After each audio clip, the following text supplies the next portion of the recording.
rencana hidup. Dan ini mengingatkan kita sama perjumpaan kita di awal-awal tahun lalu, yaitu kita membahas mengenai kehendak Tuhan. Lalu konsep mencari kehendak Tuhan itu Alkitabiah enggak.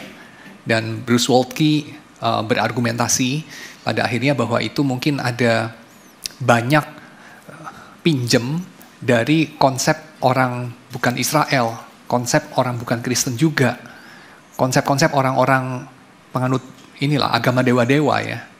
Konsep mencari kehendak Tuhan, seolah-olah Tuhan merahasiakan, lalu kita mencari.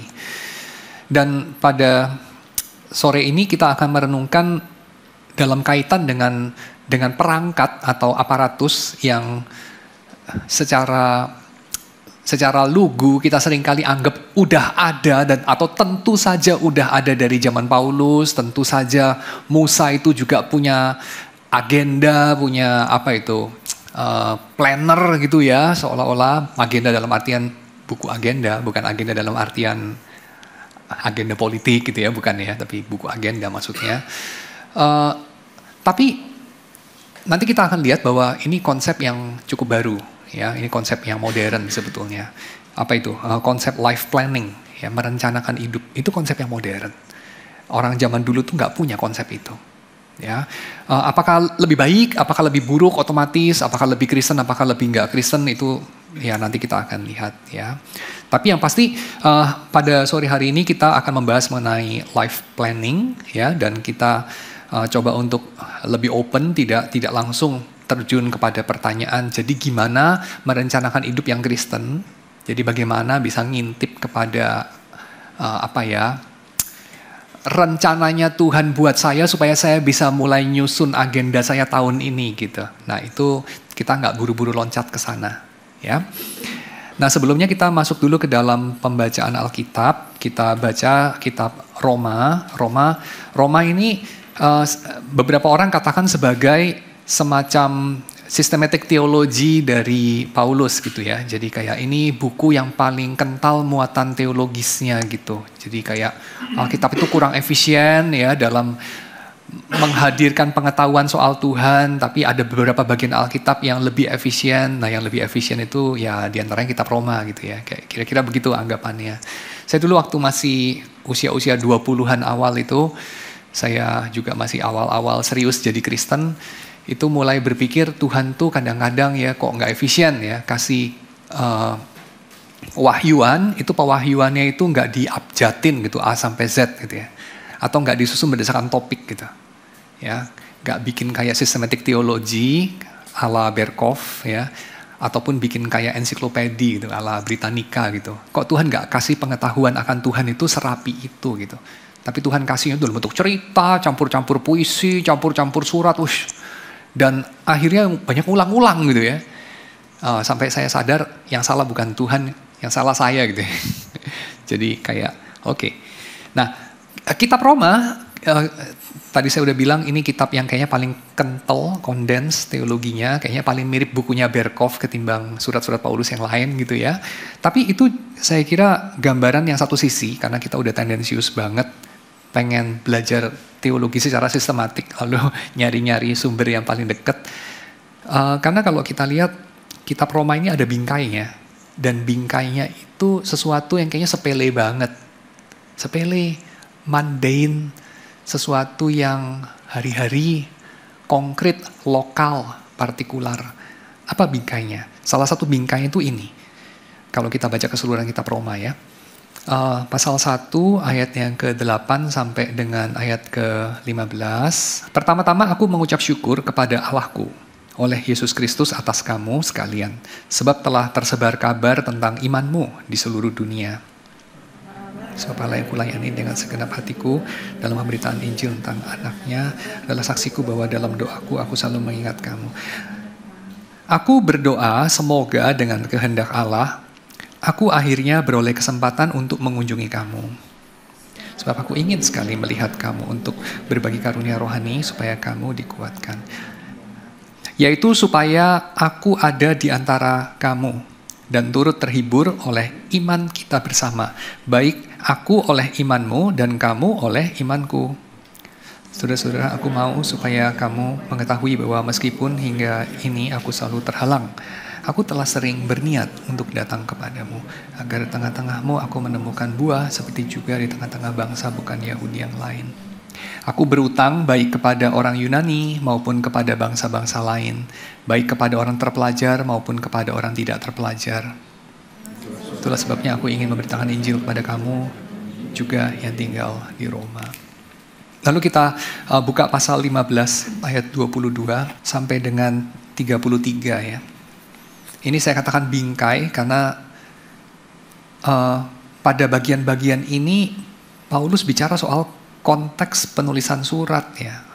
Konteks relasi mereka yang secara pribadi, dia nggak ngomongin soal pertikaian teologis gitu dan segala macam. Dia ngomongin hal yang sehari-hari. Makanya saya katakan dia mulai dengan itu, lalu secara inklusio dia akhiri juga dengan itu ya, konteks hari-harinya. Itulah sebabnya aku selalu terhalang untuk mengunjungi kamu. Namun sekarang karena aku tidak lagi mempunyai tempat kerja di daerah ini dan karena aku telah beberapa tahun lamanya ingin mengunjungi kamu, aku harap dalam perjalananku ke Spanyol aku dapat singgah di tempatmu dan bertemu dengan kamu, sehingga kamu dapat mengantarkan aku ke sana, ke Spanyol maksudnya ya, setelah aku seketika menikmati pertemuan dengan kamu. Sekarang aku sedang dalam perjalanan ke Yerusalem untuk mengantarkan bantuan kepada orang kudus. Sebab Makedonia dan Akaya telah mengambil keputusan untuk menyumbangkan sesuatu kepada orang-orang miskin di antara orang-orang kudus di Yerusalem. Setelah mereka ambil dengan rela hati, dan itu memang kewajiban mereka. Sebab jika bangsa-bangsa yang telah beroleh bagian dalam hati rohani orang Yahudi, wajiblah juga mereka melayani orang Yahudi itu dengan harta duniawi mereka. Karena itu, apabila aku sudah menyelesaikannya dan menyerahkan hasil usaha bangsa-bangsa lain itu, atau hasil kerja, hasil bisnis bangsa-bangsa lain itu kepada mereka, aku akan berangkat ke Spanyol melalui kotamu. Aku tahu bahwa jika aku datang mengunjungi kamu, aku akan melakukan dengan penuh berkat Kristus. Demi Tuhan kita Yesus Kristus dan demi kasih yang bersumber dari Roh, aku menasihatkan kamu, saudara-saudara, untuk bergumul bersama aku dalam doa kepada Allah untuk aku, supaya aku terpelihara dari orang-orang yang tidak taat di Yerusalem ya, dan supaya pelayananku di Yerusalem disambut dengan baik oleh orang-orang di sana. Agar aku dengan sukacita datang kepadamu atas kehendak Allah dan beroleh kesegaran bersama kamu. Allah sumber damai sejahtera menyertai kamu sekalian. Pertama-tama, waktu kita baca bagian-bagian surat Roma ini, kita bisa melihat ya sesuatu. Kita bisa melihat apa yang pasti buat Paulus, dia ketahui mengenai Tuhan, mengenai maunya Tuhan, mengenai rencananya Tuhan, dengan apa-apa yang gak pasti, atau Paulus bisa pasti mengetahui dia nggak tahu gitu, ya, mengenai Tuhan, mengenai rencana Tuhan, mengenai peristiwa-peristiwa dalam hidup. Nah, kalau kita bagi dua itu ya, pengetahuannya pasti soal maunya Tuhan, pengetahuan yang nggak pasti atau pasti nggak tahu mengenai rencana Tuhan. Kira-kira kita akan isi apa ya? Pengetahuannya pasti dulu ya, atau pengetahuannya pasti ini nggak harus mengenai Tuhan deh, tapi mengenai hal yang lain juga boleh ya. Kira-kira apa ya? Apa yang Paulus tahu dengan pasti? Yang Paulus tahu dengan pasti adalah bahwa orang-orang penerima surat dia itu orang-orang beriman. Betul ya? Ini orang-orang yang udah berespon sama Injil dan dia mengucap syukur akan hal itu. Dan ini nggak bisa taken for granted ya, soalnya kekristenan sejarahnya masih pendek banget ya. Jadi kayak nemu ada orang yang percaya sama pemberitaan kami itu. Berita Injilnya ini kan masih cukup baru ya, masih kayak peristiwanya aja kayak, ini kan surat ini ditulis kira-kira kayak tahun 65, 70 gitu ya, jadi kayak peristiwanya baru 40 tahun sebelumnya gitu. Ya, 40 tahun sebelumnya, 45 tahun sebelumnya. Jadi kayak ya masih cukup baru ya. Oke, so enggak 30 tahunan ya, 30 enggak 45 tahun ya. Saya matematikanya gimana sih? Agak error. Anyway, jadi kayak gitu ya, masih cukup baru lah. Nah, jadi ketika dia menemukan, ada orang percaya di Roma, dan itu terbukti dari tindakan mereka, iman mereka, komitmen mereka, dia tuh happy banget gitu. Lalu kemudian hal yang pasti apa lagi yang Paulus tahu? Dia tahu bahwa itu adalah pekerjaan Allah ya. Yang bisa bikin begitu tuh pekerjaan Tuhan ya, bukan maunya mereka sendiri atau karena kecerdikan dari rasul tertentu, bukan. Itu pekerjaan Tuhan. Oke, lalu apa lagi yang Paulus tahu? Yang Paulus tahu mengenai dirinya, dia punya niat, dia punya rencana lah, dia punya kemauan, betul ya? Apa yang Paulus mau? Dia mau datang ke tengah orang Roma. Gue pengen datang ke tengah kalian. Paulus tahu nggak sih Tuhan mau apa nggak mau Paulus mampir ke Roma? Paulus tahu nggak? Apakah dia akan lepas dari penjara lalu bisa kunjungi mereka? Apakah dia akan cukup tua untuk bisa kunjungi mereka atau whatever gitu ya? Pokoknya bakal ketemu nggak nih? Paulus tahu? Nggak tahu dengan pasti ya. Dia nggak tahu.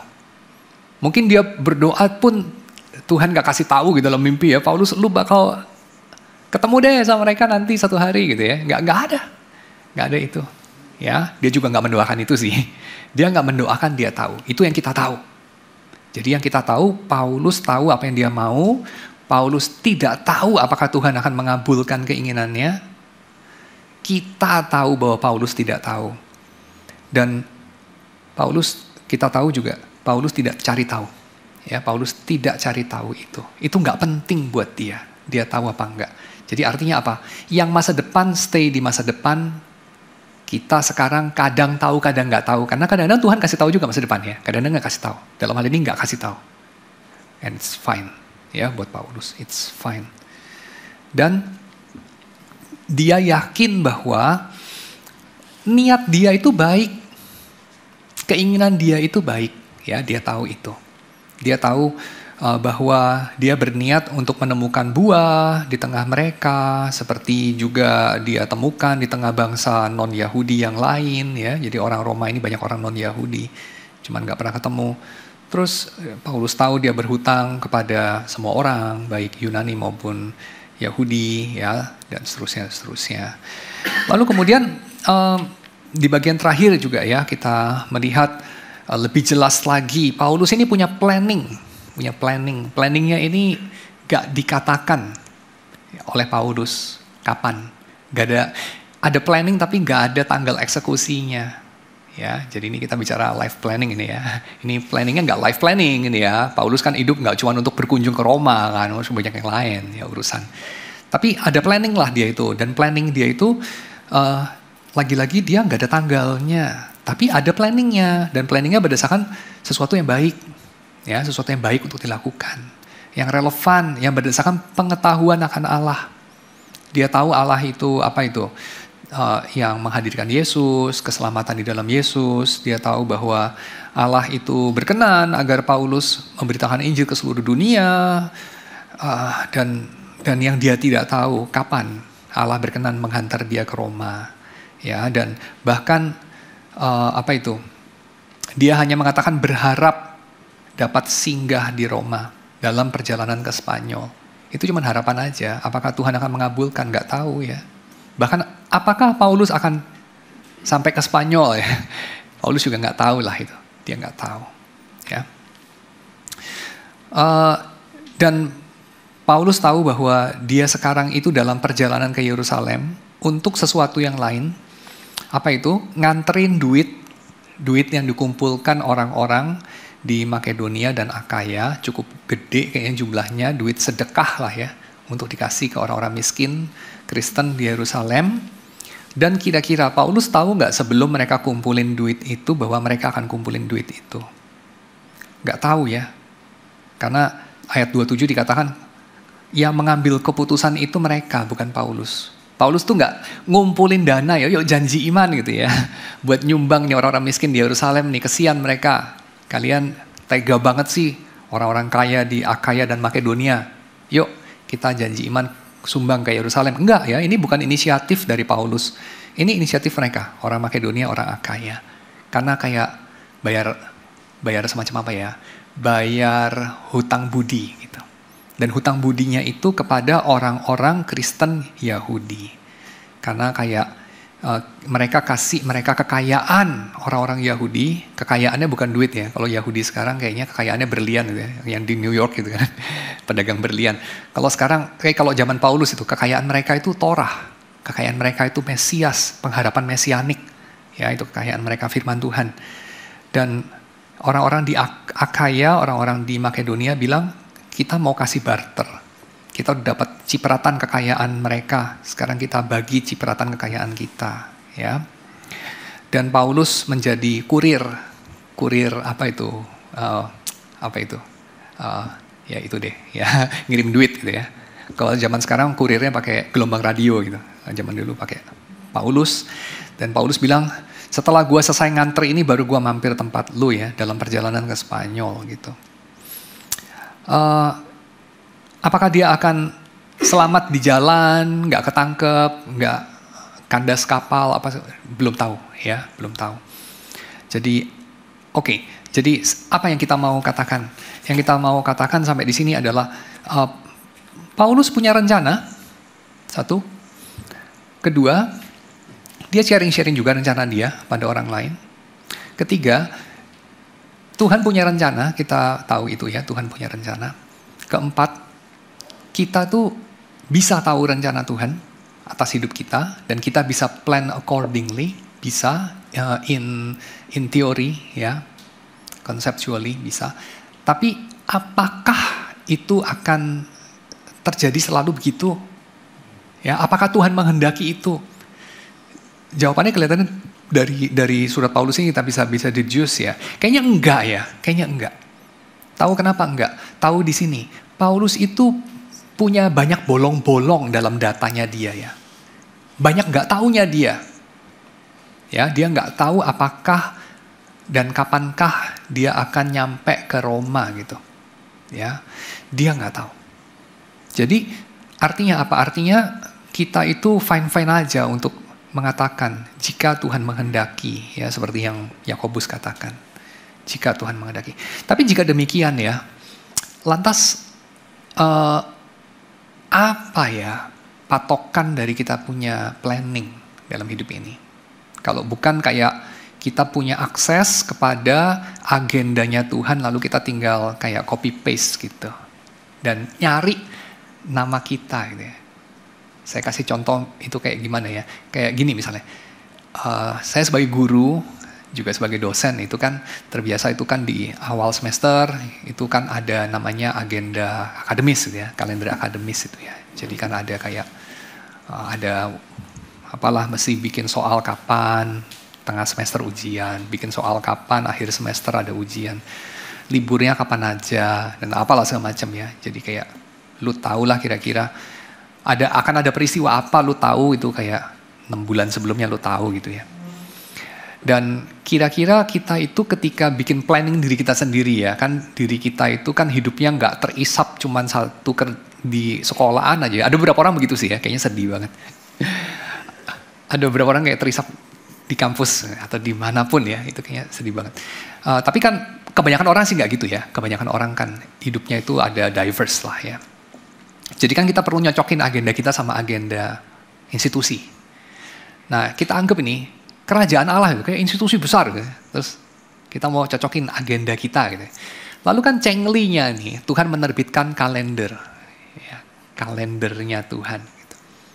Kapan ada wabah COVID ya kita bisa plan accordingly. Bener nggak? Beli rumah di Bali sebelum naik kan gitu misalnya. Atau whatever lah gitu ya.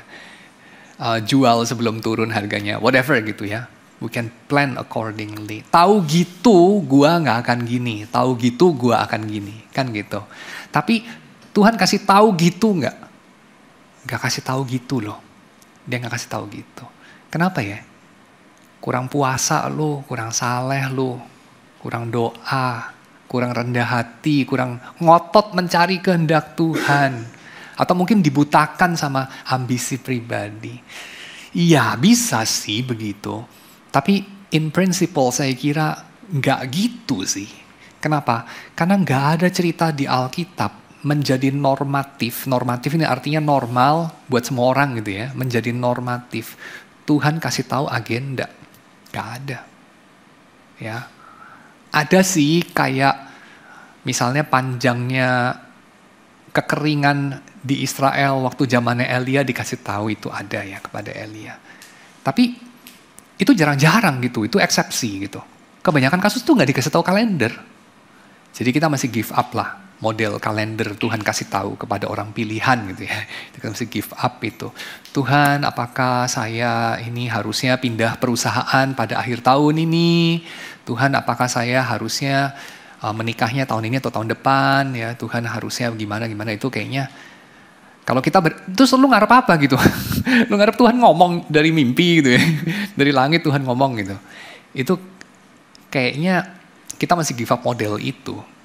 Ya, walaupun bukan berarti Tuhan nggak bisa pakai model itu. Bisa lah, pasti bisa. Ya, Tuhan kan bebas-bebas saja. Tapi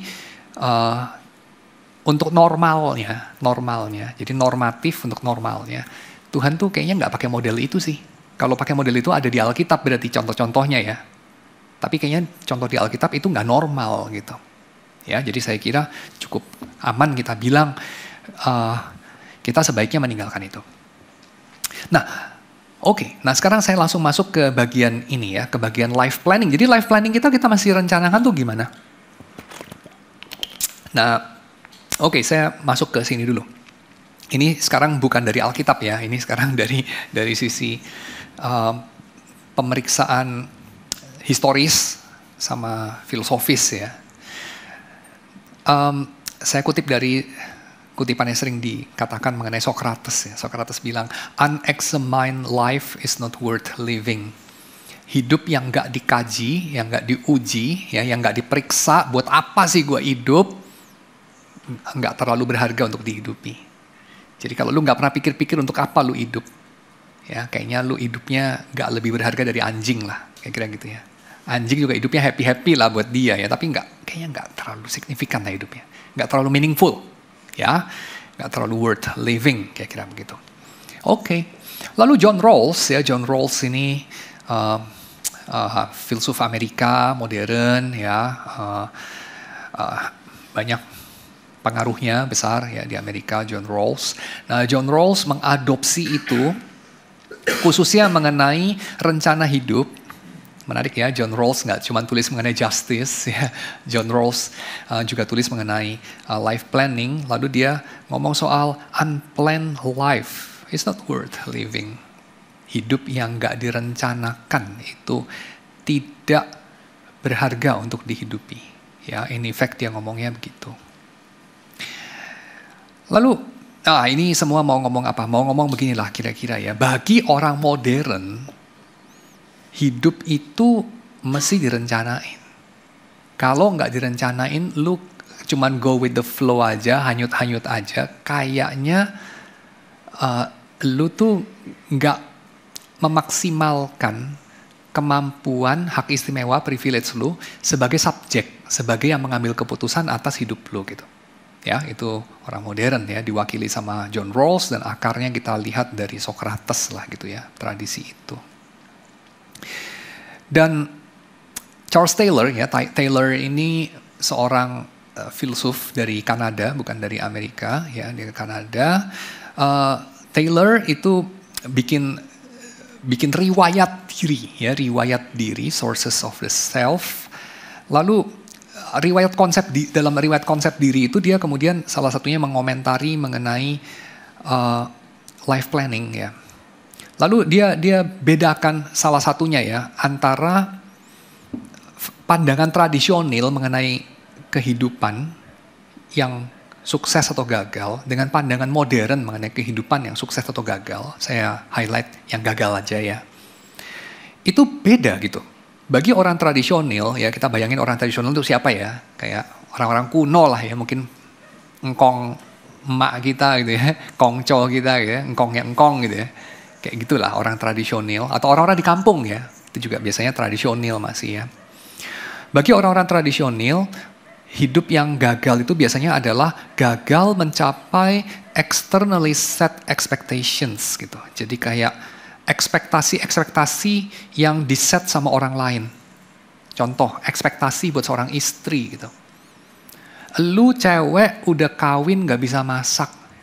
Lu istri macam apa, misalnya gitu ya. lu udah nikah nggak bisa kasih laki lu anak gitu, lu ibu macam apa, bukan ibu ya, istri macam apa misalnya gitu ya. Atau lu udah punya anak, anak nggak diurus gitu ya, anaknya berantem sama tetangga, nyolong mangga gitu ya. Aduh malu, gagal sebagai ibu, gagal sebagai ayah misalnya gitu ya.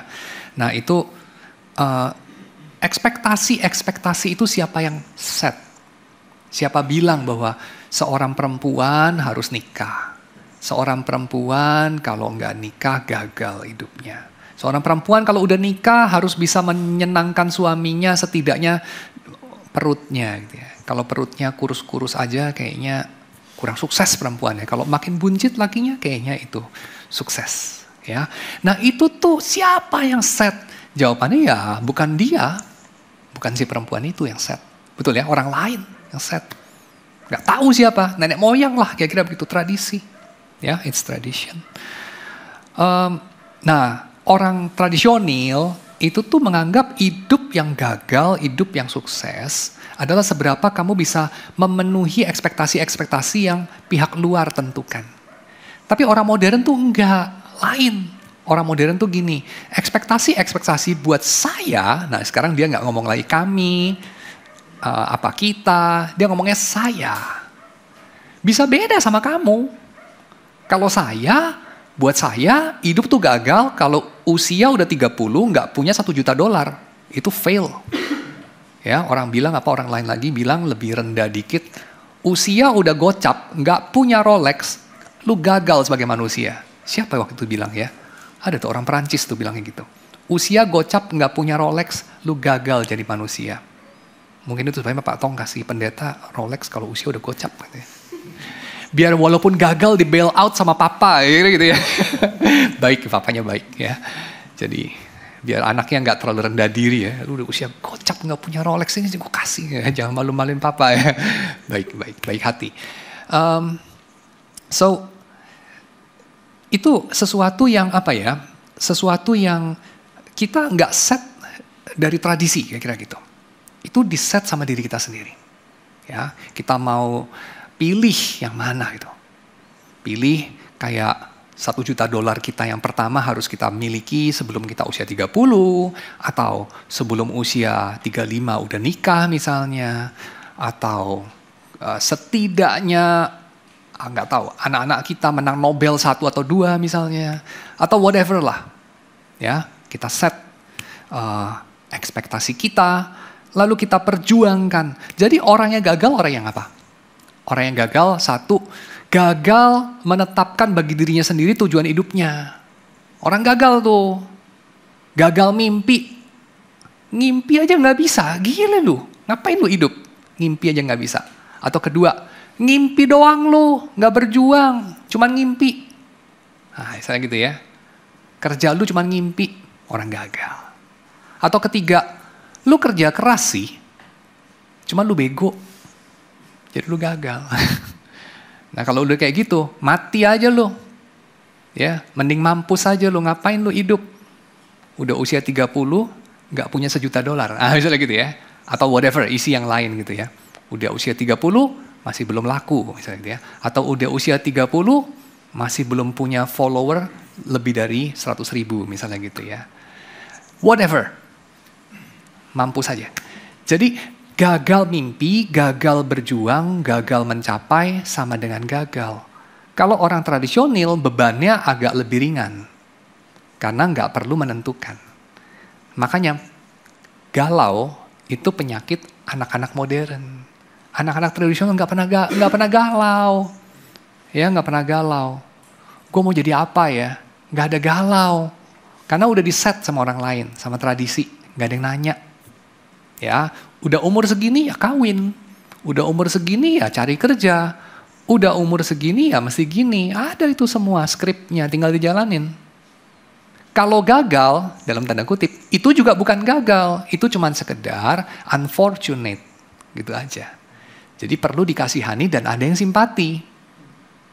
Kalau orang modern, nggak ada yang simpati sama lu. Ya, nggak ada yang simpati sama lu. Apalagi lu strawberry, nggak ada yang simpati sama lu. Ya, udah gagal cari alasan, ya, playing victim. victim gitu kan, cari-cari alasan kenapa gue gagal, aduh mampus aja lu, kira-kira gitu. Ya, no sympathy deh. Karena dalam meritokrasi pada akhirnya kalau lu gagal yang salah lu. Ya, dalam pandangan dunia tradisional kalau lu gagal, ya kesian. Beberapa orang memang unfortunate, kira-kira gitu. Ya, kita perlu bersedekah untuk mereka. Nah, ini sesuatu yang sedekahnya nggak harus duit ya, bisa sedekah doa, bisa sedekah apa itu? Sedekah keramah tamahan, ya, sedekah cinta kasih, sedekah perhatian, waktu, whatever. Tapi sedekah gitu, lu orang yang dikasihani dan tidak malu menjadi orang yang dikasihani, tidak malu. Ya, nggak ada pernah ada problem itu.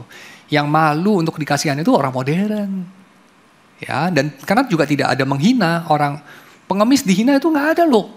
Dalam dunia Paulus Yesus nggak ada. Ya, yang ada mereka didoakan, simpati gitu. Ya. Oke. Nah, jadi Taylor menyadarkan kita bahwa mindset modern itu ada riwayatnya, ada titik mulanya. Jadi itu bukan dari alam lah ya, bukan dari sononya, bukan, itu bikinan kita ya, mindset modern. Bahwa tiap orang mesti punya mimpi, mesti menetapkan mimpi, mesti ada perjuangannya sendiri, dan itulah arti hidup dia. Jadi Taylor menyadarkan kita apa? Menyadarkan kita bahwa kalau kita terobsesi sama life planning, dan itu diawali dengan menetapkan life goal lu apa? Your dream, bahasa populer itu, bahasa Hollywoodnya, mimpi lu, yang lu mau kejar. Ya, itu tuh modern banget. Jadi artinya kalau kamu nggak punya itu, nggak usah buru-buru pengen mati gitu ya, nggak usah buru-buru. Ya, nggak usah buru-buru merasa bersalah, merasa rendah diri, kok gue nggak punya mimpi. Ya, itu nggak perlu buru-buru. Ya, karena apa? Karena ya modern, itu produk modern. Asalnya dari mana? Asalnya dari sini salah satunya ya, pemujaan terhadap autonomi. Jadi contoh ya, salah satu contoh dari Immanuel Kant, ya, nggak cuma Kant ya, tapi salah satu dari Immanuel Kant. Kant itu mengatakan, lu tahu nggak bedanya binatang sama lu? Binatang itu automatic. Dalam pengertian apa? Kenapa binatang melakukan yang binatang lakukan? Itu karena dia memang diprogram begitulah, kira-kira begitu. Ya memang dari sononya anjing itu ya makannya daging gitu. Tapi kalau orang, ya ini bukan cuma Kant ya, sebelum Kant ada Pico, Della Mirandola juga mikirnya gitu. Kalau orang, itu dia itu bisa menetapkan bagi dirinya sendiri gitu. Ya, gue mau jadi vegetarian, gue mau jadi vegan. Anjing nggak bisa. Anjing itu, makanya gini, hanya manusia yang merupakan makhluk moral. Karena manusia bisa menetapkan bagi dirinya sendiri gitu. Kalau anjing nggak bisa, maka kita nggak bisa bilang, Jing, kamu ini ya kejam sekali, masa bunuh tikus gitu ya. Loh aku anjing, what can I do? Cannot help it. Jadi anjing nggak punya kapasitas moral, nggak bisa menetapkan bagi dirinya sendiri soalnya, nggak bisa punya kebebasan dengan kata lain. Manusia punya kebebasan, makanya ada tanggung jawab moral. Nah, maka planning juga nggak berlaku bagi binatang, planning berlaku bagi manusia. Maka manusia kalau nggak punya planning, nggak punya arah hidup yang ditetapkan bagi dirinya sendiri, mendingan jadi anjing loh. Kira-kira gitu ya, on that line gitu. Ya pasti kan gak ngomongnya sekasar saya, ya dia orang halus ya. Jadi pasti gak ngomongnya kayak saya. Cuman kurang lebih begitu in effect ya.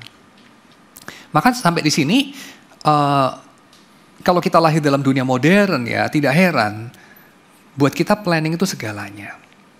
Planning itu soalnya bikin efisien, usahanya jadi semakin kecil, waktunya semakin pendek, jalannya bisa makin jauh untuk kita sampai kepada tujuan kita. Betul nggak? Ya. Jadi planning itu aparatus ya, perangkat yang kita perlukan untuk bikin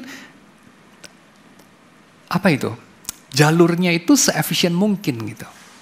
Kalau kamu mau nyampe ke Kelapa Gading dari Grogol, muter dulu ke Bogor ya, terus nanti ke Cibinong, baru nanti sampai ke Kelapa Gading, kayaknya nggak efisien kan gitu. Makanya kalau Google Map dia cari jalur yang paling efisien kan gitu. Ya. Nah, planning itu dianggap sebagai itu. Cari jalur paling efisien antara kamu sekarang sama kamu yang kamu mimpikan. Dia cari jalurnya. Itu namanya planning. Dan sampai di sini kan masuk akal aja. Karena kita memang mengasumsikan manusia itu bebas, satu. Kedua, manusia itu menjadi manusia karena dia bebas. Ketiga, Tuhan pun menghendaki itu. Ya, Tuhan tuh menghendaki kita memilih bagi diri kita sendiri, mencapai bagi diri kita sendiri, memperjuangkan itu sendiri. Dan disinilah posisi life planning. Ya, saya kira ini sangat masuk akal toh. Tapi masalahnya begini, plan itu punya dua arti ya secara etimologi ya.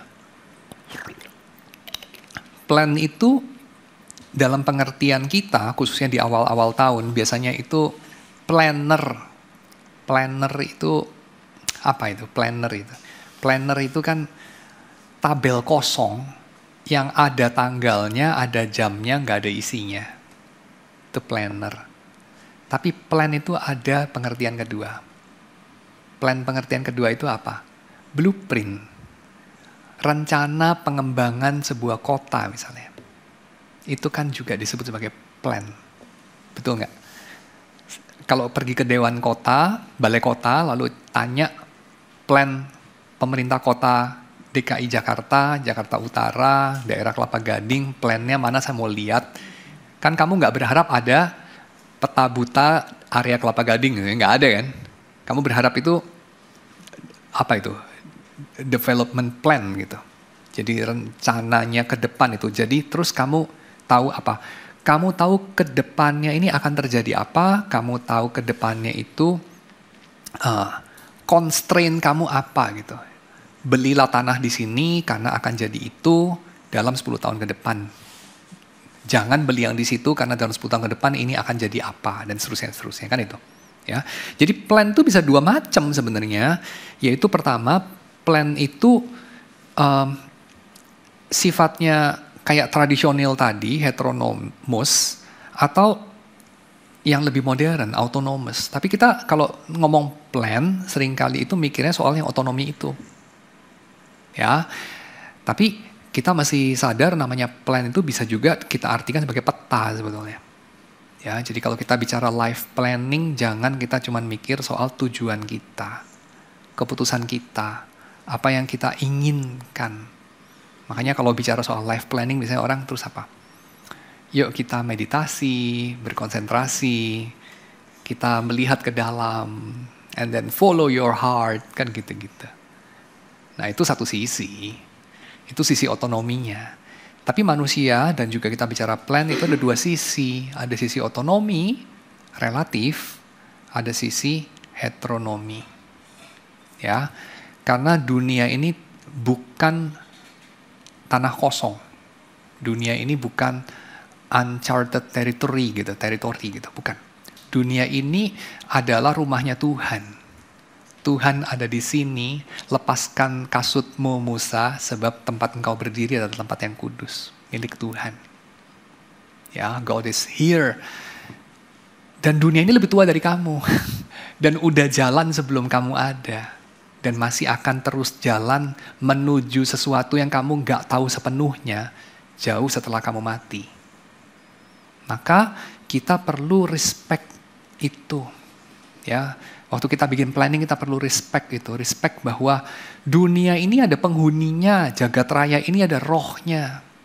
Dan hidup saya ini cuma sepenggal, sekeping dari ciptaanmu kalau pakai bahasanya T.H. van den End waktu nerjemahin pembukaan dari Confession-nya Augustine itu dia bilangnya sekeping dari ciptaanmu. Ya. Kita ini hanya sekeping dari ciptaan Tuhan. Sehingga waktu kita bikin pemetaan ya dari niat-niat kita, saya kira potret dari apa yang Paulus katakan kepada jemaat di Roma itu bisa menolong kita melihat sesuatu yang lebih sehat daripada pemetaannya orang modern. Karena Paulus itu nggak cuma berfokus kepada saya berniat apa, lalu saya memetakan jalan saya ke depan bagaimana. Tapi saya wait and see juga gitu. Dia itu pergi ke Yerusalem itu karena inisiatifnya orang Akaya dan Makedonia. Yang dia nggak tahu mereka akan berinisiatif itu. Dan maybe orang Akaya dan Makedonia juga tadinya nggak tahu akan berinisiatif itu. Jadi hidup ini tuh bukan seperti mementaskan sebuah lagu atau komposisi musik klasik yang udah dibikin jauh-jauh hari tinggal dipentaskan sesuai ini, tapi seperti jam session dari beberapa musisi jazz. Jam session kamu bukan blank aja nanti wait and see gua mau ngapain ya, nggak gitulah. Eric Clapton aja nggak gitulah. Ya, Lyric Noir aja bawa partitur lah. Tapi dia nggak mati di situlah. Itu ngobrol, listening to one another, jam session ya, tau lah ya jam session ya. Jam sessionnya jazz itu kan perlu mendengarkan, itu saling mendengarkan musisi yang lain. Itu kan conversation itu, swing, jazz, it's a conversation, listening to one another gitu. Ya, so itu sesuatu yang terjadi ketika kita coba untuk bikin life planning. Jadi kalau kita pikir kayak, oke, gue mau bikin pemetaan hidup gue dari awal sampai akhir biar efisien gitu. Kalau kita mau jujur, saya rasa kita akan detect ya, banyak sok taunya. Dan kalaupun kita punya kecerdasan jauh lebih tinggi dari orang-orang lain, ya kita bisa punya delusi bahwa kita tuh tahu gitu. Dan kita punya kontrol. Dan itu akan punya dampak. Dampaknya apa? Dampaknya kita jadi orang yang controlling. Karena kita akan berusaha mengendalikan hidup kita. Dan karena hidup kita berkelindan sama hidup orang lain, akibatnya kita berusaha mengendalikan hidup orang lain. Dan akibatnya disaster. Apakah Tuhan menghendaki itu ya? Saya kira enggak. Karena pada bagian paling dasarnya, bottom line-nya itu adalah yang berhak bilang Tuhan punya rencana untuk hidup gue, nggak cuma lo. Tapi ada 8 miliar yang lain gitu. Dan kepada yang 8 miliar yang lain tuh memangnya lu pernah nanya Tuhan punya kehendak apa dalam hidup mereka? Ya. Dan kalau lu nanya, yang terjadi bukan yuk kita pentaskan seperti robot-robot mementaskan partitur dari Beethoven yang ditulis sekian ratus tahun yang lalu. Saya kira juga pementasan musik klasik pun nggak begitu ya, nggak mati dari partitur disuarakan kan, pasti nggak begitu juga. Pasti ada micro adaptation, ada interpretation dan segala macam ya, itu karikatur. Tapi pasti itu akan menjadi sesuatu conversation yang lebih menarik ya, saya kira. Kalau kita mau untuk mendengarkan ya, kira-kira ya. Tuhan memimpin kita kemana? Tuhan memimpin kamu kemana? Dan bukan Tuhan memimpin saya ke sini dan kamu shut up and listen and just do what I say. So, ya, planning ya, planning itu kita bicara mengenai sebagai satu blueprint itu di satu sisi ada make sense, tapi di sisi yang lain harus diimbangi ya,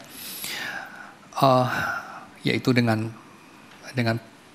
map gitu ya, map. Jadi bukan cuma blueprint dalam artian dari sini lu ke sini, tapi dari sini tuh lu bisa ke sini tapi nggak bisa ke situ, tapi lu nggak harus ke situ. Kira-kira gitu ya.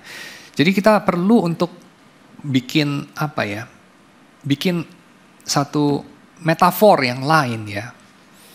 Selain Selain menjalankan skrip ya, kita seringkali itu metafornya adalah kehendak Tuhan itu kayak baris-baris komando di dalam program ya. Kalau kamu bikin coding program itu kan baris-baris instruksi itu ya, command untuk dilakukan sama mesin ya.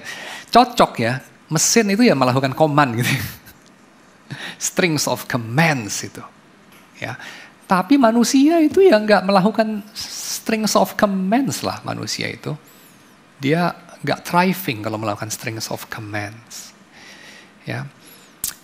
Maka kita perlu mengubah metafornya saya kira. Metafornya apa? Metafornya bukan menjalankan skrip atau menjalankan codes. Metafornya adalah sebuah perjalanan. A journey. Ya, journey. Journey with God. saya kira metafor yang dipakai di Alkitab itu cocok ya, yaitu apa? Berjalan bersama Yesus, mengikut Yesus. Ya kan? Apa itu? Pikulah salibmu, sangkalah dirimu, pikulah salibmu dan ikutlah aku. Pikulah salibmu loh, bukan pikulah salibku. Salib Yesus, salib Yesus. Kamu nggak disuruh pikul salib Yesus. Dan salib kamu tuh apa? Salib kamu nggak menebus dunia. Yang nebus dunia tuh Yesus aja yang bisa. Lu tuh nggak dipanggil untuk mati bagi orang lain, enggak. Ya, kamu dipanggil untuk mematikan manusia lama. Salibmu itu kedagingan. Salibmu itu natur yang melawan Tuhan. Sangkalah dirimu dalam pengertian contoh ya, salah satu contoh ya, ini nggak satu-satunya tapi salah satu contoh ya dalam spiritualitas. Sangkalah dirimu ditafsirkan sebagai agere contra sama Ignatius de Loyola, itu berarti kita melawan dengan frontal kecenderungan natural kita yang berdosa. Bukan natural nggak harus berdosa, tapi ada sinful nature, kita lawan secara frontal. Itu namanya pikul salib ya. Jadi memikul salib itu adalah perjuangan melawan natur berdosa kita. Dan mengikuti Yesus. Metafornya apa? Bukan menjalankan skrip. Kalau menjalankan skrip, benar-benar tanya Yesus, setelah belokan ini, belok ke kiri atau ke kanan? Setelah 300 meter atau setelah 350 meter baru saya mengambil jalur ketiga. Kan nggak begitu. Yesus itu nggak punya kayak apa ya, skripnya Google Map untuk kita ikuti gitu. Ya, bukan kayak gitu. Bukan remah-remah rotinya Hansel itu untuk kita ikutin gitu. Alkitab itu, bukan begitu. Tapi suatu perjalanan, dan perjalanan itu, nah ini memuat satu keseimbangan.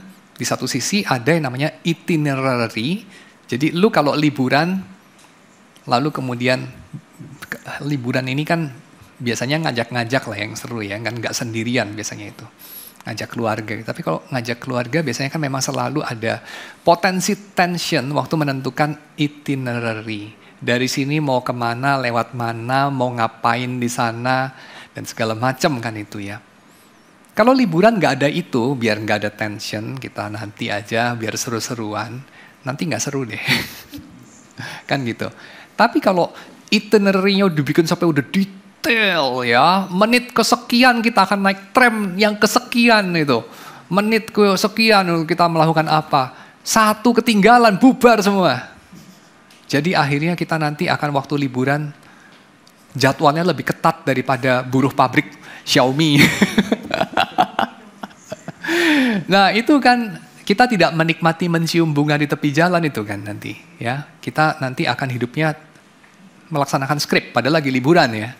Nah sama nih, ngikut Yesus juga gitu. Makanya Yesus nggak kasih kita itu seperangkat komando gitu. Nggak kayak gitu.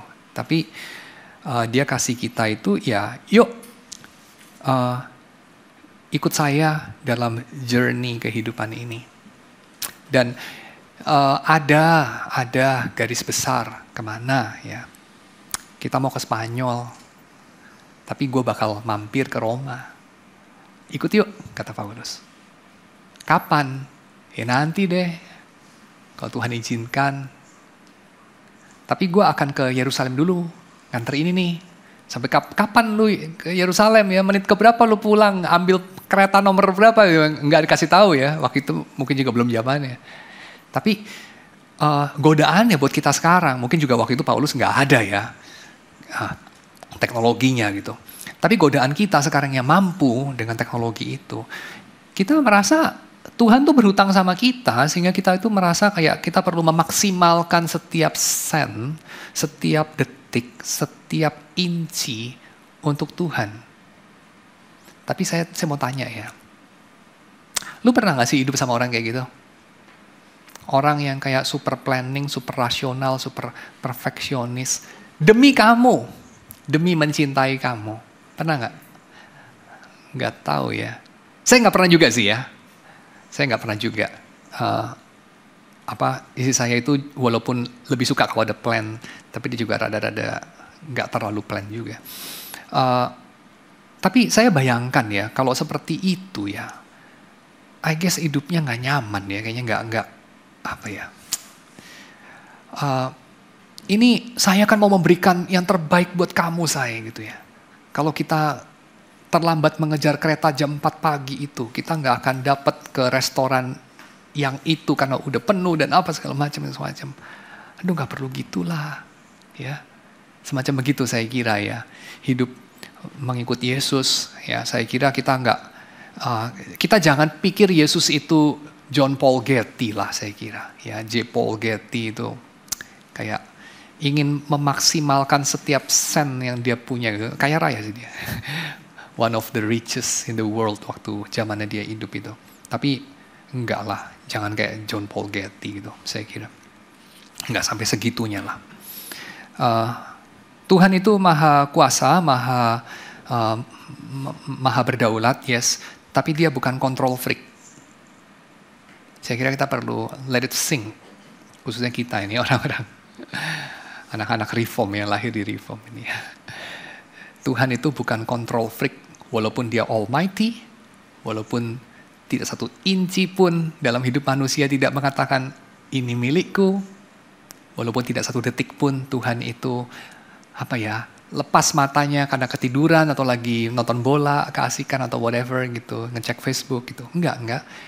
Tapi Tuhan tuh bukan control freak gitu. Dia maha berdaulat, tapi dia bukan control freak. So I think ya dalam hidup ini kita perlu untuk menyeimbangkan antara underplanned life, chaos, dan seringkali itu chaos, dengan overplanned life, tyranny. Overplanned life, no fun ya. Underplanned life, nihilistic, chaos. Kita nggak mau dua-duanya gitu. Jadi kita settle dengan apa kira-kira ya? Dengan metafora voyage instead of script pabrik untuk dilakukan ya, SOP pabrik gitu ya, kita bilang ini voyage, tapi voyage harus ada itinerary. Kira-kira kita pakai model apa? Saya kira kita pakai model ini aja. Tuhan itu merencanakan diri kita itu jadi diri kita yang merupakan salah satu anggota dari tubuh Kristus. Yang unik. Yang in a way replaceable dalam artian lu mati nggak jadi tubuhnya mogok ya. Ada onderdil baru lah. Tapi lu mati diganti orang lain memang jadi beda. And that's also good. Kira-kira gitu. Jadi kamu unik, tempatmu tak tergantikan. Kamu itu salah satu dari jari tangan Tuhan, so to say. Dan coba lihat tiap jarimu kan beda. Ada fingerprint yang berbeda. Satu hari jarimu buntung, transplantasi jari pakai jari monyet, jangan jari manusia yang lain udah mati, fingerprintnya pun lain, kan gitu. Jadi tiap jari ini masing-masing punya peran, masing-masing Tuhan mengenal dengan namanya, menjadi anggota tubuh Kristus. Replaceable in a way, kalau lu mati nggak usah takut merepotkan Tuhan, nggak usah ya. Operational tetap akan jalan kok, normal aja. Tapi setiap kita melayani Tuhan dan ada dalam tubuh Kristus itu secara unik sih. Yang akan beda dengan bukan kita yang melakukan. Ya akan beda. Jadi hidupmu itu matters di satu sisi. Hidupmu itu matters. Tuhan yang menginginkannya. Tapi Tuhan tidak membutuhkannya. Kita perlu menyeimbangkan dua ini. Kita perlu mengatakan dengan amin Tuhan tidak membutuhkan kita. Supaya apa? Supaya ini dan sebab apa ya? Sebab memang itu kenyataan nih. Sebab dunia ini memang sudah ada sebelum kita dan masih akan ada setelah kita. Tapi supaya ini, supaya kita nggak sombong. Supaya kita nggak sombong. Dan kita perlu menegaskan di sisi yang lain. Tuhan tuh menginginkan kita ada di situ. Supaya apa? Supaya kita tuh hidup nggak desperate gitu. Ya, nggak nihilistik. Lu tuh nggak dibutuhin, tapi diinginkan. Tuhan tuh suka ada lu. Gitu aja. Ya, lu tuh ada dalam dunia karena Tuhan suka ada lu. Bukan karena lu bagus, obviously. Ya, juga bukan karena lu nggak bagus, obviously. Nggak tahu kenapa.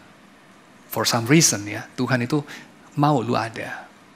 Dengan sepenuh hati, bukan sinis gitu. Sepenuh hati Tuhan tuh pengen lu ada. Sebagai diri lu. Maka, model kita ya dalam journey itu. Kita perlu mengumpulkan hidup kita ini di seputar apa sih identitas kita gitu. Identitas ya. Yang mana identitasnya juga bukan identitas individu sih sebetulnya, karena individu juga tertanam dalam komunitas ya. Tapi identitas yang integral ya, yaitu apa? Tidak pecah-pecah gitu identitasnya. Salah satu pelayanan Yesus itu adalah mengusir legion dari hidup seseorang. Ya, karena legion itu kayak fragmented life gitu, dan Tuhan sudah mengusir legion itu pergi ya. Si pribadi itu bisa menjadi waras, dan si pribadi itu bisa menghidupi hidupnya. Nah itu, narrative identity itu yang kita perlu untuk hidupi ya. Tuhan memanggil kita untuk menghidupi itu, dan waktu kita coba mencari ya planning, kita perlu untuk memikirkan itu ya. Jadi Tuhan menghadirkan saya dalam dunia ini, menjadikan saya sebagai saya, tapi saya yang diubahkan oleh Yesus. Tuhan mengasihi saya apa adanya, bukan berarti saya perlu untuk mempertahankan apa adanya saya terus gitu ya, karena beberapa dari apa adanya saya itu buruk banget gitu ya. Jadi ada yang perlu diubah. Tapi saya ngikut Yesus sebagai diri saya gitu.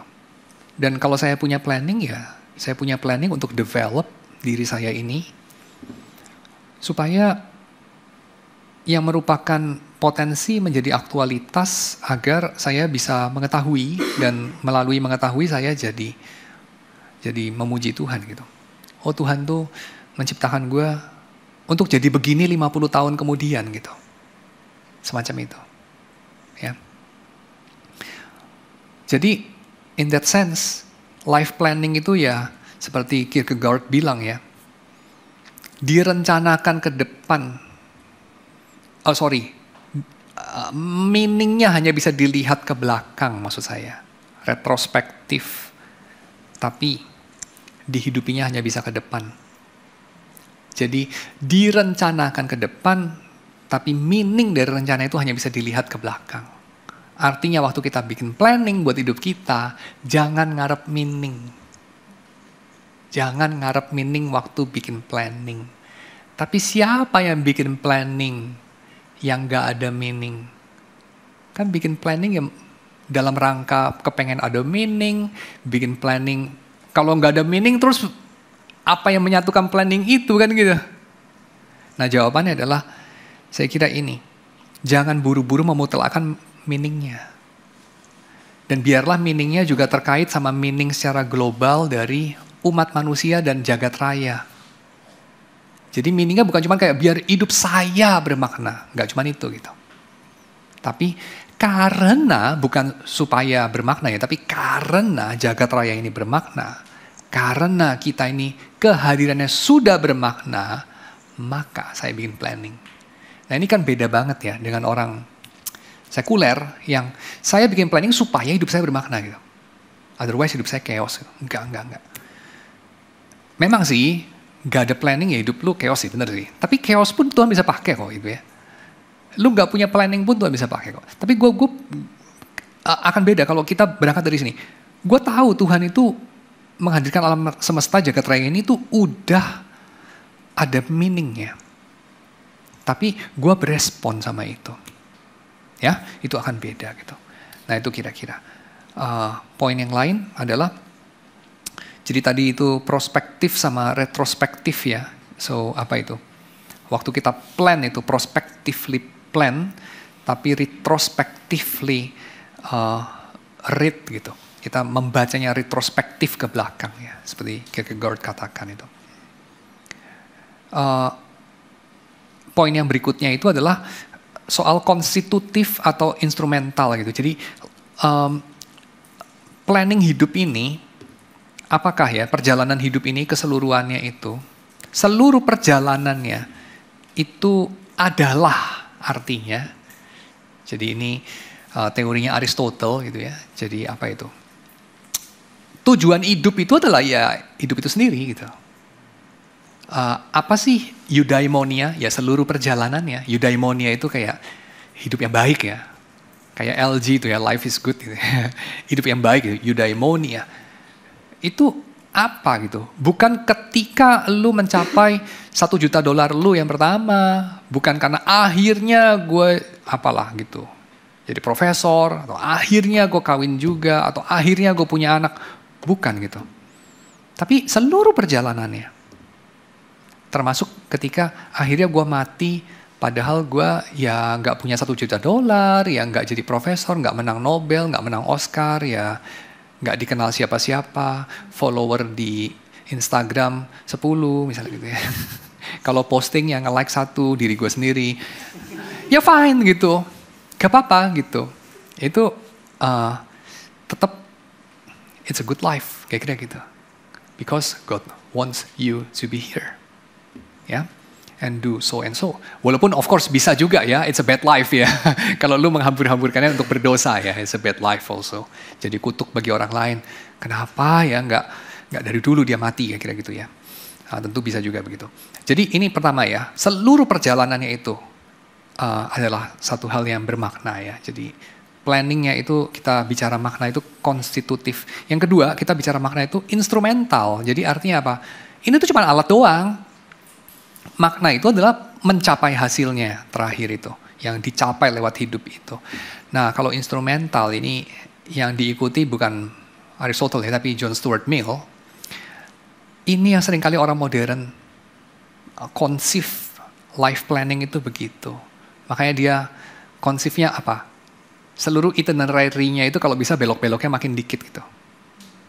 Kalaupun belok itu supaya lebih cepat gitu, kayak naik tol belok tapi biar lebih cepat gitu ya. Jadi dia akan intinya itu yang paling penting tujuannya, perjalanannya itu nothing gitu. Perjalanan nothing, yang paling penting tujuan. Saya kira itu keliru ya, saya kira kita lebih mengambil jalur itu konstitutif. Walaupun tujuan itu juga penting. Ya. Tapi kita lebih mengambil jalur apa? Poin dari kehidupan itu ya adalah kehidupan itu gitu. What's the point of life? Life, that's the point of life. Seperti dikatakan sama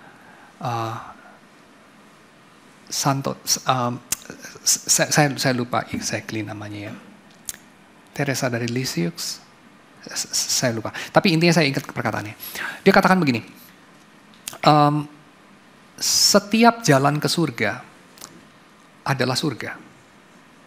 Karena jalan ke surga adalah Yesus. Maka setiap jalan yang menuju surga, itu sendiri adalah surga. Jadi artinya, kalau kamu bilang, aduh dalam dunia hidup berat, saya tunggu kapan saya nyampe surga. Maka orang ini akan mengatakan, no, you miss the point gitu. Perjalanan hidup lu itu sendiri, kalau lu berjalan bersama Yesus, that's heaven. Bukan berarti itu nggak ada kesulitan ya, hidupnya Yesus itu banyak kesulitan kan. Tapi lu bisa minta apa lagi gitu? Lu berjalan bersama Yesus, itu udah surga gitu. Jadi bukan cuma ujungnya, akhirnya gue masuk surga gitu. Enggak, itu seluruh perjalanan ke surga. Kira-kira gitu. Ya, jadi konstitutif instead of instrumental gitu. Hidup kita ini bukan untuk mencapai kehendak Tuhan, tapi seluruh hidup kita itu kehendak Tuhan. Kalau enggak apa? Kehendak siapa gitu? Kehendak bapak lu gitu? Kayaknya bukan deh. Kayak gitu.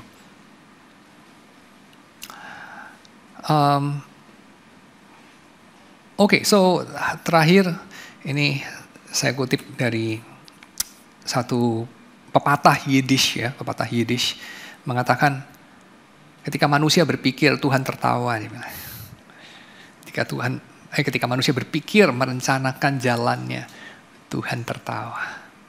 Kenapa? Karena seringkali yang kita pikir itu kayak ya karena kita nggak tahu aja gitu. Karena kita nggak tahu aja. Tuhan menyimpan sesuatu. Tapi yang Tuhan simpan itu apa? Nah ini, tadi saya ngobrol-ngobrol sama Hans ya. Ada sisi dari agama yang saya hidupi ya, my life religion, yang un-Christian. Karena saya itu, walaupun KTP-nya Kristen ya, agama yang saya hidupi itu ada elemen-elemen non-Christian-nya ya. Di antaranya adalah saya mencurigai semesta alam itu ingin memboikot hidup saya yang baik, kira-kira begitu. Ya, jadi kayak apa ya? Hidup itu bisa sewaktu-waktu menjadi brengsek, kira-kira gitu. Tapi masalahnya ya, itu pemikiran yang deeply un-Christian. Salah satu kontrasnya adalah Hendrikus Berkov ya, dia bilang Hendrikus, the more interesting Berkov kalau menurut Kees van der Kooi daripada Lewis. Dia bilang begini, Hendrikus ya, maksudnya Hendrikus Berkov. Dia bilang, dunia ini bukan haunted house gitu. Dunia ini adalah rumah Bapa kita kan, jadi dan dia Bapa yang baik. Jadi dia adalah Tuhan yang reliable, dia adalah Tuhan yang punya maksud yang baik, walaupun kita nggak sepenuhnya mengerti. Maka karena kita hidup dalam dunia yang quite reliable dan kita punya Tuhan yang berdaulat, kita tuh bisa punya rencana, dia bilang. Kita tuh bisa punya planning. Kamu pernah nggak punya orang tua yang maha kuasa, entahlah itu bosmu mungkin, whatever, pemerintah atau apapun, yang angot-angotan. Udah janjinya diubah-ubah. Pernah nggak? Mungkin pernah ya. Kalau kamu punya orang tua begitu, punya bos begitu, punya pemerintah, pejabat begitu, bisa bikin planning nggak? Nggak bisa. Maybe itu sebabnya orang Asia, orang Indonesia agak nggak biasa bikin planning. Kalaupun bikin planning banyak contingency-nya. Banyak ad hoc-nya gitu ya. Kenapa? Karena yang maha kuasanya itu seringkali ubah-ubah. Ya, tergantung moodnya bos. Kira-kira begitu. Tapi bos dari segala bos, Tuhan. Nggak mut-mutan, nggak baper dia. Kira-kira kalau kita punya Tuhan kagak baper, kita hidup tuh gimana? Kita hidup tuh tidak dengan takut. Dan Tuhan berkali-kali itu bilang jangan takut. Kenapa? Karena Tuhan yang menakutkan itu tidak menakut-nakuti kita, tidak memakai ketakutan sebagai weapon. Dan Tuhan yang menakutkan itu justru memberikan jaminan buat kita. Maka saya kira ya hidup ini kita perlu meninggalkan pikiran-pikiran yang gak Kristen itu ya. Ya, pikiran-pikiran yang mungkin berasal dari live theology kita yang un-Christian gitu. Despite of confess theology kita itu Kristen dan segala macam ya, reform ya semuanya, tapi live theology kita mungkin enggak gitu. Pagan gitu. Pagan ya. Karena kita pikir Tuhan itu ya mencari-cari kesempatan bikin hidup kita sengsara gitu. Sadistic God gitu. Tuhan kita tuh enggak sadistic, man. Ngapain dia bikin-bikin lu untuk disiksa gitu. Emangnya dia lu gitu. Ya. Jadi saya kira kita perlu yakin. Jadi Tuhan tertawa ketika manusia itu merencanakan, bukan karena dia kayak hihihi, nggak tahu dia habis ini saya habisi, ya saya kecewakan dia, bukan. Tapi kayak ya tertawanya itu seperti tertawanya Tuhan bersama dengan Abraham dan Sarah ketika menyuruh mereka menamai anaknya Ishak. Ya, tertawa macam itu. Oke. Ishak itu artinya tertawa by the way. Kalau kamu bertanya-tanya. Kenapa saya pakai contohnya itu ya. Dan Sarah kan menertawai Tuhan ya. Waktu Tuhan bilang, tahun depan Sarah kamu akan punya anak. Sarah tertawa dalam hati. Terus Tuhan menegur Sarah. Kamu ketawa, kenapa kamu ketawa? Enggak, saya nggak ketawa. Kata Sarah gitu ya. Kamu ketawa, saya tahu. Kata Tuhan. Lalu tahun depannya Sarah disuruh kasih nama anaknya itu tertawa. Kita masuk dalam doa ya. Kami bersyukur Tuhan untuk dirimu, untuk sikap-sikapmu terhadap kami. Kami bersyukur juga untuk hidup kami. Kami bersyukur untuk kehadiran kami di bumi ini. Kami bersyukur untuk kebersamaan kami. Kami adalah orang-orang yang bagi orang-orang dunia ini adalah orang-orang random yang dikumpulkan secara kebetulan entah untuk apa dalam waktu dan ruang yang kami punya irisan yang bersama-sama di gereja ini. Mungkin bertumbuh bersama sejak SD, SMP, SMA, kuliah sama-sama atau apapun. Tapi kami percaya bukan itu yang terjadi. Kami percaya Engkau menciptakan setiap kami dan punya rencana-rencanamu. Sehingga kami ini bertemu dalam sepotong hidup kami. Dan kami ini bisa punya relasi-relasi seberapapun tipis. Dan kami bersyukur untuk hal itu. Kami menyadari ada diri-Mu di tengah kami. Kami menyerahkan percakapan kami, diskusi kami setelah ini dalam tangan-Mu. Kiranya boleh menerangi bagaimana cara kami merencanakan dalam dunia, cara kami berharap dalam dunia, cara kami untuk membuat itinerary dari perjalanan kami, walaupun mungkin Kau akan tertawa bersama dengan kami melihatnya. Terima kasih ya Tuhan. Dalam nama Yesus kami berdoa. Amin.